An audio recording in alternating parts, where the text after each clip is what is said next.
All right, who wants to have mega fun? Let's build a mega room. Hopefully in under 5 minutes once you get the hang of it, but we'll go nice and slow so that everyone can understand exactly what we're doing. Before we get started, we should give a shout out to all of our wonderful VR Discord members, especially a bunch of these guys I've worked with, Apophysis, Donut, we've done a bunch of rooms together. Rod and I worked on that first table I ever did, which was Fishtails. Darth Vito is one of the OGs. Tomb G I just worked with on Punk Park. Studley's always helping everyone. Panasonic's doing all the pup stuff. Robbie has some nice rooms. X2K has done like 6,000 rooms, which is cool. Lord the Ron and I started working together recently. Grim Reaper's always super helpful. Flupper and I did, or are doing, a room that will be released soon. It's going to be awesome. Mike DeSpike is always helping with everything.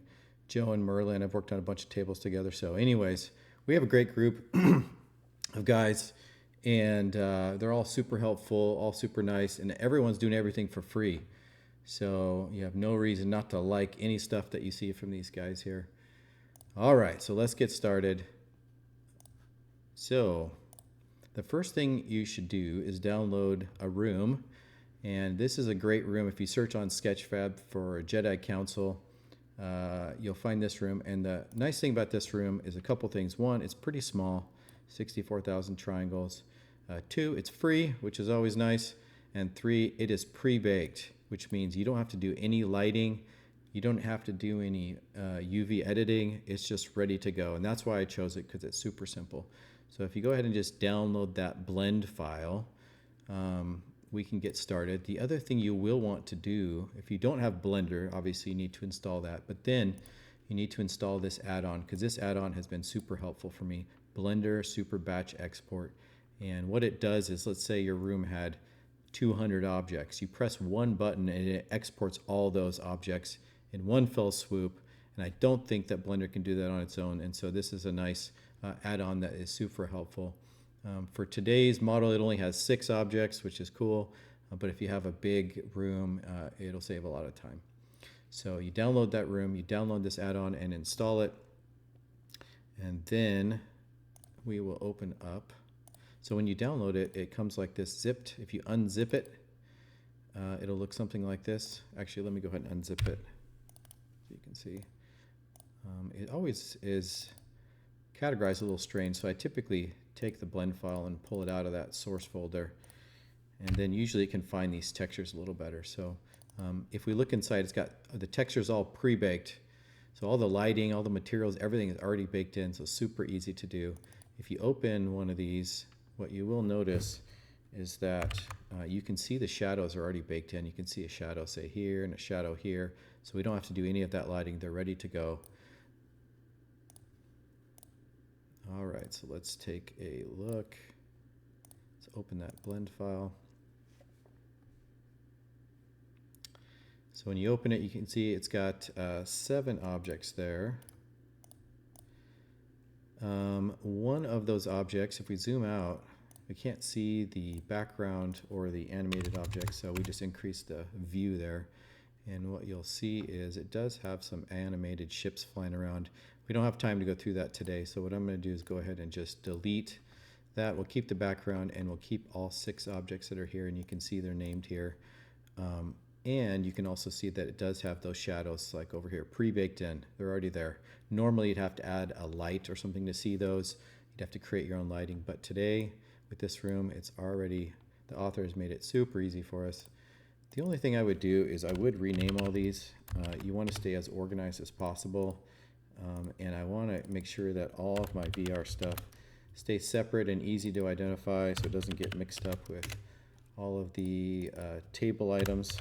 And so typically I'll just put a VR in front of all this so that we know that these are the things that we're working on. Okay, so now that we have all 6 of these, you can, if you wanted to check, you can look at the meshes here, and you can look at the UV map. And so what the UV map is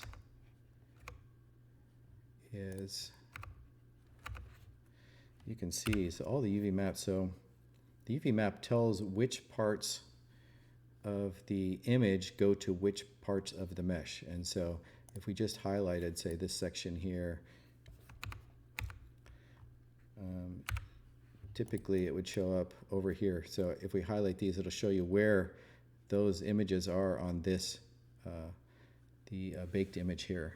And so you can see that all these little pieces belong somewhere over here. And it's all nicely,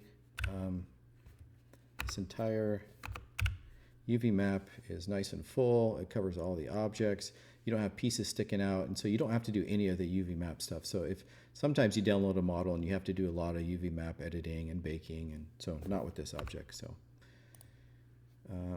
So when you install that add-on, this is the batch exporter here. You would just pick or create a folder for your OBJs to export. What we want to export is the OBJs, the objects themselves, any visible objects, which include all of our objects currently. All we need is the mesh, and we don't need any of this transform information. So if we do that, we click export. At the bottom here, it's exported all 6 for us. Great. So now what we have is we have all 6 objects here. It also exports the materials. We don't need those. So we have all 6 objects here. We have all of our baked textures here. We just need to match them up in VPX and we're done, and size it a little bit. The only other thing you could do is, you could convert these into, say, WebP.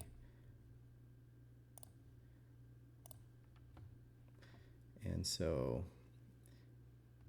what it does is it takes a file that, say, this one is 18 megs and it is 8K, so it's huge. And it will create a copy of that for us that is almost identical in quality, but a lot smaller in size. And so if we looked at that one, we're now at 8 megs and still 8K there. So we can use those instead just to save some space. So the file that I'm going to be working on is the Star Wars Trilogy Fleep that I did. You can download it from the Discord if you want. Let's see if we can find it here.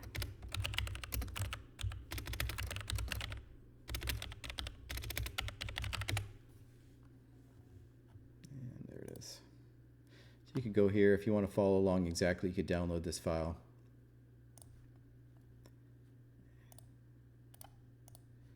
And so we go ahead and open that. The only other thing I did was I deleted, there was a mega layer here. I just deleted it because we're going to be creating our own new layer. And so if we go ahead and, let's go ahead and import those WebP images. And actually we should have renamed all these so they match up. I'll go ahead and do that now.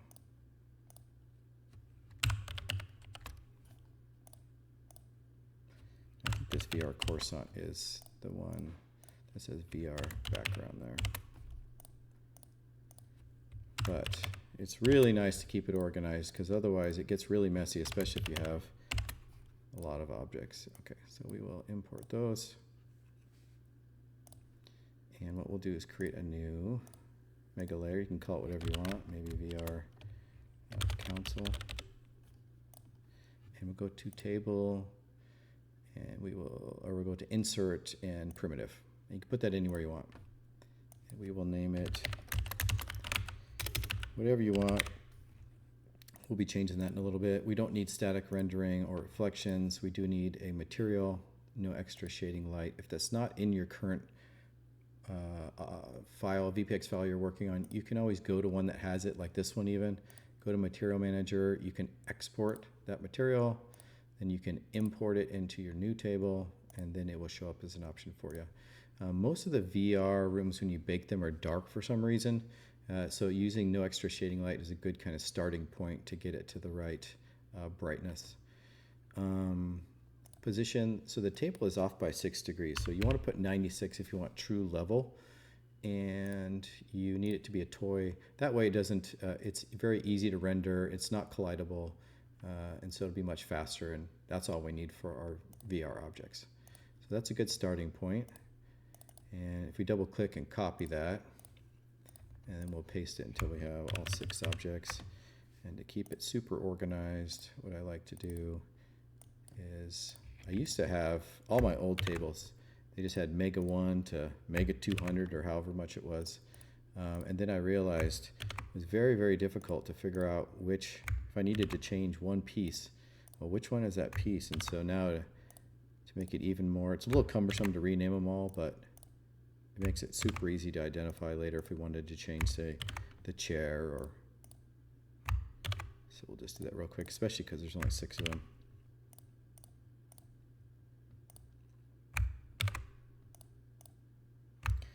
All right, so some of the final steps here. If you double click on the object itself and go to import mesh, this one is going to be, we go to our OBJs, this one's going to be the background. We'll import that, then we choose the file, and it'll be VR.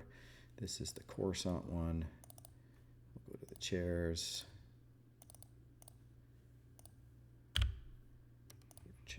We'll go to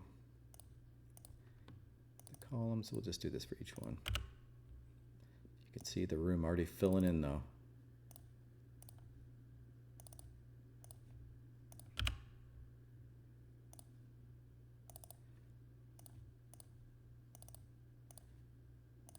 We got one left.